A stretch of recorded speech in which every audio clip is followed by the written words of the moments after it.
Hi everyone. आशा करती हूँ आप सब खुश होंगे, स्वस्थ होंगे।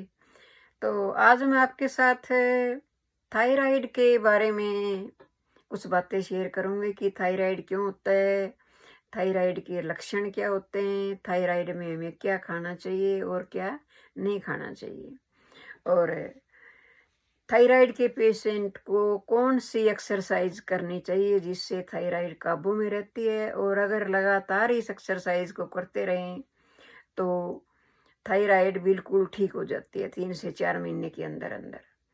तो आइए देखते हैं पहले लक्षण। तो कई बार थायराइड ग्रंथि हार्मोन्स कम बनाने लगती है। तो जब थायराइड ग्रंथि हार्मोन्स कम बनाने लग जाए तो इससे थायराइड के पेशेंट को थकान बहुत ज़्यादा रहने लगती है, कमज़ोरी बहुत ज़्यादा महसूस होती है और वज़न लगातार बढ़ता चला जाता है, और ठंड अधिक लगती है, बालों का झड़ना और गिरना शुरू हो जाता है, रूखे रूखे बाल रहने लगते हैं, और त्वचा भी थायराइड के पेशेंट की बहुत रूखी रूखी और सूखी सूखी रहने लगती है। जिनकी थायराइड की ग्रंथियां कम हार्मोन्स बनाती हैं उनको कब्ज की समस्या भी रहने लगती है, और चेहरे पे और आंखों पे सूजन रहने लगती है। और दूसरी तरफ यदि थायराइड ग्रंथियां हार्मोन्स ज़्यादा बनाने लगती हैं तो पेशेंट का वज़न गिरना शुरू हो जाता है, गिरने लग जाता है, बहुत ज़्यादा पतला पतला हो जाता है थायराइड का पेशेंट।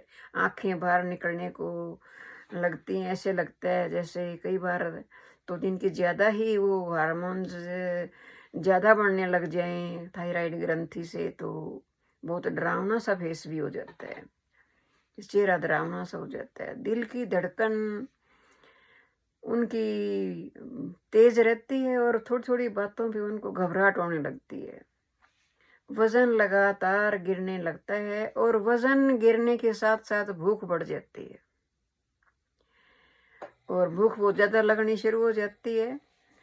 नींद की समस्या, नींद उनको जिनकी थायराइड ग्रंथियां ज़्यादा हार्मोन बनाने लगती हैं उनको वज़न गिरने के साथ साथ नींद नहीं आती, नींद की प्रॉब्लम शुरू हो जाती है, स्वभाव में बहुत चिड़चिड़ापन और बेचैनी आ जाती है, हाथों में कंपन रहने लगती है और भूख बार बार लगती है। भूख वज़न गिरने के साथ साथ भूख बढ़ जाती है बहुत ज़्यादा। जिनकी थायराइड ग्रंथियां ज़्यादा हार्मोन बनाती हैं वो बहुत ज़्यादा खाना शुरू कर देते हैं। तो आइए हम देखते हैं कि थायराइड के पेशेंट को क्या खाना चाहिए और क्या नहीं खाना चाहिए। तो थायराइड के मरीज को, पेशेंट को चावल, बंद गोभी, फूल गोभी, शलगम, सोयाबीन इनका सेवन नहीं करना चाहिए, ये उनके लिए फायदेमंद नहीं होते हैं।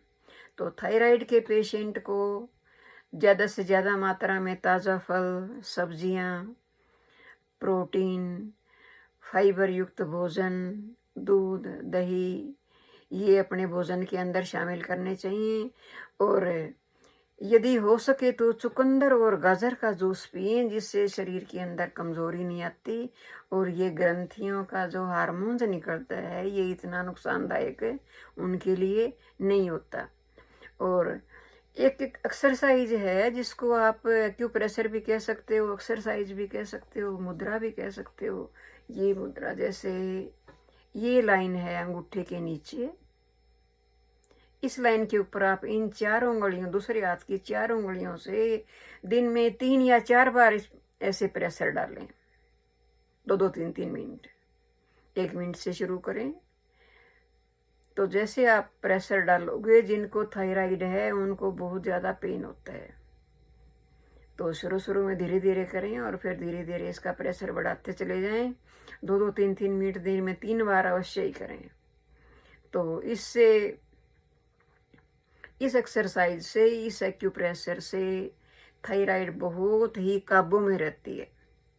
और अगर आप लगातार ये एक्सरसाइज करते रहेंगे, एक्यूप्रेशर करते रहेंगे तो धीरे धीरे ये थायराइड की बीमारी कईयों की ठीक हो जाती है बिल्कुल। तो आशा करती हूँ आपको जानकारी पसंद आई होगी। Thank you.